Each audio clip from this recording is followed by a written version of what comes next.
আমাদের আহলে হক ওয়াইজিন পরিষদ ইনশাআল্লাহ বাংলার জমিনে এমন মানুষ যারা অনাহারে থাকে, এমন মানুষ যারা অত্যাচার হয়, তাদের কাছে গিয়ে আমরা তাদের ন্যায্য অধিকার ফিরিয়ে দেওয়ার জন্যই আমাদের এই আহলে হক ওয়াইজিন পরিষদের সংগঠন তৈরি করা হয়েছে। রাসূল সাল্লাল্লাহু আলাইহি সাল্লাম এই কথা বলছেন যে তোমাদের মধ্যে এমন একটা দল চাই যেটা মানুষের কল্যাণে নিয়োজিত থাকবে। আছে না? আমরা যারা তাবলিগ জামাত করি, আমরা যারা চরমনাই করি, আমরা যারা খেলাফত মজলিস করি, আমরা যারা বিভিন্ন রাজনৈতিক সংগঠনগুলো করি, ইসলামী রাজনৈতিক সংগঠনগুলো করি, তখন আমাদের উদ্দেশ্য একটাই থাকে, আল্লাহর দেওয়া বিধান, আল্লাহর জমিনে আল্লাহর দেওয়া বিধান, আল্লাহর আইন অনুযায়ী আমাদেরকে চলতে হবে। অন্য কোনো তাগুতের দলে আমাদের চলা যাবে না। আলহামদুলিল্লাহ, আল্লাহ তাআলার দরবারে লাখ কোটি শুকরিয়া যে মহান রব্বুল আলামিন আমাদেরকে অত্যন্ত দয়া মায়া করিয়া এহসান করিয়া আল্লাহ তাআলার ঘরে, আল্লাহ তাআলার দ্বীনি প্রতিষ্ঠান আমাদেরকে আসিয়া বসার তৌফিক দিয়েছেন। এই জন্য আমরা একবার শুকরিয়া আদায় করি আলহামদুলিল্লাহ। আল্লাহ তাআলার কাছে শুকরিয়া করার বহু জায়গা আছে, বহু রাস্তা আছে। মানুষ কোনো কিছু যখন মন থেকে চায়, আল্লাহ তাআলা ওই জিনিসটা ওই সময় দান করে, ওই সময় আল্লাহ তাআলা তাকে ওই জিনিসটা দেয়। কিন্তু আফসোস আমরা ওইভাবে আল্লাহ তাআলার কাছে চাইতে পারি না। এই যে একটা ব্যানার টাঙ্গানো হয়েছে আহলে হক ওয়াইজিন পরিষদ বাংলাদেশ, এটা বোলাজের একটা কমিটি আমরা গঠন করেছি। এই যে একটা সংগঠন, এই সংগঠনকে উদ্দেশ্য করে আজকে এখানে ইফতার মাহফিল আয়োজন করা হয়েছে। আপনাদেরকে একটা কথাই বলার উদ্দেশ্য, সারাদিনে অনেকগুলো প্রোগ্রাম করা লাগে, তার মধ্যে এখানে অনেক দূর থেকে আসছি, সেই বোরহানুদ্দিন থেকে এখানে আসছি। কেন আসছি জানেন? এটা এমন একটা সংগঠন যে এই সংগঠনকে আমরা শুধু এটাকে আমরা এই জন্যই তৈরি করছি যেন মানুষের কল্যাণে আমরা আপনাদের দ্বারে দ্বারে আপনাদের বাড়িতে যাইতে পারি। এটাই হলো আমাদের একমাত্র উদ্দেশ্য, অর্থাৎ মানুষের কল্যাণে এই সংগঠন করা, অন্য কোনো উদ্দেশ্য আমাদের এই সংগঠন করা না। কত সংগঠন কত নামে আছে, কতভাবে টাকা খায়, কতভাবে টাকা উঠায়, কিন্তু আমাদের আহলে হক ওয়াইজিন পরিষদ ইনশাআল্লাহ বাংলার জমিনে প্রতিটি এমন মানুষ যারা অনাহারে থাকে, এমন মানুষ যারা অত্যাচার হয়, তাদের কাছে গিয়ে আমরা তাদের ন্যায্য অধিকার ফিরিয়ে দেওয়ার জন্যই আমাদের এই আহলে হক ওয়াইজিন পরিষদের সংগঠন তৈরি করা হয়েছে। এই জন্য আমরা যেখান থেকে যেইভাবেই আমরা শুনি না কেন আহলে হক ওয়াইজিন পরিষদের কথা, সেখানেই আমাদের চিন্তা ভাবনা করতে হবে এটা এমন একটা সংগঠন, এমন একটা ব্যানার, এমন একটা রাস্তা, এমন একটা জিনিস যেখানে আমাদের সকলের ঝাঁপিয়ে পড়তে হবে। এই জন্য রাসূল সাল্লাল্লাহু আলাইহি ওয়াসাল্লাম এই কথা বলছেন, রাসূল সাল্লাল্লাহু আলাইহি ওয়াসাল্লাম এই কথা বলছেন যে তোমাদের মধ্যে এমন একটা দল চাই যেটা মানুষের কল্যাণে নিয়োজিত থাকবে। আছে না? আমরা যারা তাবলিগ জামাত করি, আমরা যারা চরমনাই করি, আমরা যারা খেলাফত মজলিস করি, আমরা যারা বিভিন্ন রাজনৈতিক সংগঠনগুলো করি, ইসলামী রাজনৈতিক সংগঠনগুলো করি, তখন আমাদের উদ্দেশ্য একটাই থাকে, আল্লাহর দেওয়া বিধান, আল্লাহর জমিনে আল্লাহর দেওয়া বিধান, আল্লাহর আইন অনুযায়ী আমাদেরকে চলতে হবে। অন্য কোনো তাগুতের দলে আমাদের চলা যাবে না। কেননা এই দুনিয়া কার দেওয়া? কার দেওয়া? আল্লাহ তাআলার দেওয়া বিধান। আমার জীবনের মালিক কে? আমার মৌতের মালিক কে? আমার রিজিকের মালিক কে? তো আল্লাহর জমিনে আল্লাহর আইনে বাস্তবায়িত হবে, অন্য কোনো তাগুতের আইন এই জমিনে আর চলবে না। এই জন্য বাবারা আপনাদের সামনে সকলেই ওয়াজ করছেন, সকলেই নসিহত করছেন, সকলেই আলোচনা করছেন, কিন্তু আমি একটা মেসেজ আপনাদেরকে দিতে চাই।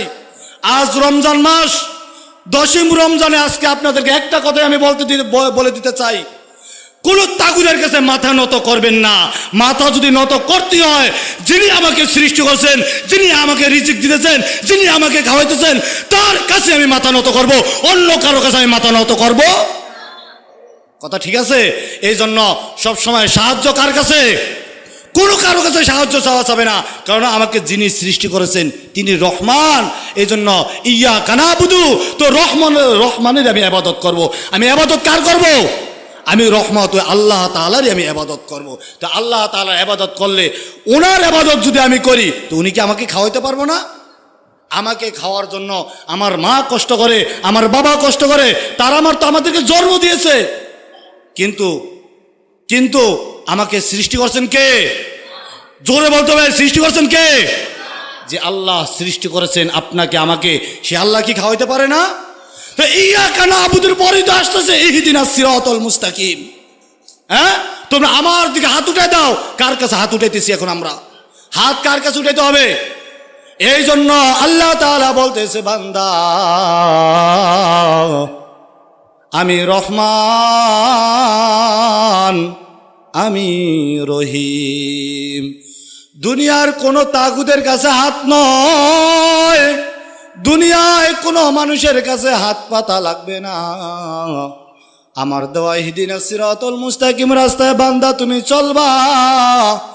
চলতে গিয়ে তোমার দুনিয়ার জমিনে তুমি বিয়ে শাদী করবা, ইত্যাদি ইত্যাদি। বান্দা, ও বান্দা তোমার ঘর সংসার হবে। ও বান্দা সব কিছু চালাইতে গিয়ে বান্দা তোমার টাকার প্রয়োজন হবে। এই টাকার জন্য দুনিয়ার তাগুদের কাছে না গিয়ে আমার যদি ইবাদত করেই থাকো বান্দা, আমি আল্লাহ তাআলার কাছে দুইটা হাত উঠায় দাও, আমি আল্লাহ তাআলা দুনিয়াতে তোমার সকল হাজত পূরণ করে দেব। বলেন সুবহানাল্লাহ। তো আল্লাহ তাআলা যদি আমাদের হাজত পূরণ করে, আল্লাহ তাআলা যদি আমাদের সকল সমস্যার সমাধান করে, তাহলে দুনিয়া তার আমাদের কোনো সমস্যার সমাধান রইল? সকল সমস্যাই তো আমাদের সমাধান হয়ে গেল। আচ্ছা বলেন, আল্লাহ তাআলা যদি আমাকে সমস্যায় ফেলে রাখে, দুনিয়ার কোনো ডাক্তার ইঞ্জিনিয়ার আছে আমাকে মানে ভালো রাখার মতো আছে? কোনো মানুষ আমাকে সুস্থ রাখতে পারবে? কোনো মানুষ আমাকে মানে ভালো কিছু দিতে পারবে? যাকে যে আমাকে ভালো রাখবে, ওই যে বাদশাহ, ওই যে আলমগীরের ঘটনা শোনেন নাই? বাদশাহ আলমগীরের কাছে বলে কোন ফকির গেছে কিছু টাকা পয়সা নেওয়ার জন্য। কি নেওয়ার জন্য? কিছু টাকা পয়সা নেওয়ার জন্য। সে মসজিদের ভিতরে নামাজ পড়িয়া তসবিহ তাহলিল ইত্যাদি শেষ করিয়া মসজিদ থেকে এবার বের হইতেছে। লম্বা ঘটনা, আমি সংক্ষিপ্ত বলতেছি এটা। হ্যাঁ, তো বের হওয়ার সাথে সাথে বলে ওই ফকির আরে দেখতেই বলে না, ফকির বলে তারা মসজিদে এই অবস্থা দেখছে, সে আল্লাহ তাআলার দিকে এবার হাত দুটো উঠে রাখছেন। সে বাদশাহ আলমগীর, ওই সময় দেশ চালাইতো, বিশাল বড় ধনবান ব্যক্তি ছিলেন। নাম তো শুনছেন আপনারা নাকি? বলেন, শুনছেন নাম? যে বাদশাহ আলমগীর, এখন ওই ফকির দেখতেছে সে হাত দুইটা আল্লাহ দিকে উঠে চাইতেছে, আল্লাহ তুমি আমার এটা দাও, ওটা দাও, সেটা দাও। এখন ফকির চিন্তা করতেছে, কিরে, যার কাছে আমি চাওয়ার জন্য আইছি, যেই বাদশার দরবারে আমি চাওয়ার জন্য আইছি, সেই বাদশাই তো আরেকজনের কাছে চায়। সেই বাদশাই তো আরেকজনের কাছে চায়। এখন ওই ফকির উল্টা পথে হাঁটা শুরু করছেন। এখন কি করছে এ বাদশাহ মানে মুনাজাত শেষ করে তাড়াতাড়ি এদিকে আসো, এদিকে আসো, এদিকে আসো। তুই কি জন্যই বাইলা আর কি জন্যই বা গেলা? কি জন্যই বাইলা আর কি জন্যই বা যাইতেছ? ও বাদশাহ, এসেছি আমি আপনার কাছে কিছু চাওয়ার জন্য। ও বাদশাহ, এসেছি আমি আপনার কাছে কিছু নেওয়ার জন্য। যখন দেখলাম আপনি নিজেই ফকির, তো আমি আর আপনার কাছে কিভাবে চাইতে পারি? আপনি যদি উপরওয়ালার থেকে ছায়া আনতেই পারেন, তো আমি ফকিরও আল্লাহ তাআলার কাছ থেকে চেয়ে আনতে পারো। বলেন সুবহানাল্লাহ। এই জন্য কার কাছে, দুনিয়ার কোনো মানুষের কাছে চাওয়ার দরকার নাই। তো কার কাছে যাবো? কার কাছে? একমাত্র আল্লাহ তাআলাই আমাদের অভাব পূরণ করতে পারে, অন্য কেউ আমাদের অভাব পূরণ করতে পারবে না। সমসাময়িকের জন্য বাবা মা আমার রিজিক দেওয়ার জন্য, আমাকে খাওয়ার জন্য কত কষ্ট করে, আর যিনি আমাকে সৃষ্টি করছেন তিনি আমার রিজিক 500 বছর আগে কি করে রাখছেন, তৈরি করে রাখছেন। বলেন সুবহানাল্লাহ। এই জন্য কার কাছে যাবো আমরা? আর বিশেষ করে এই যে আহলে হক ওয়াইজিন পরিষদ, আপনাদের কাছে বিনীত অনুরোধ, আমাদের সংগঠনের জন্য দোয়া করবেন, মন খুলে দোয়া করবেন। হ্যাঁ, আল্লাহ তাআলা যেন আমাদের সংগঠনকে কবুল করে নেয়। সবাই বলেন আমিন। ওয়া আখিরে দাওয়ানা আনিল হামদুলিল্লাহি রাব্বিল আলামিন।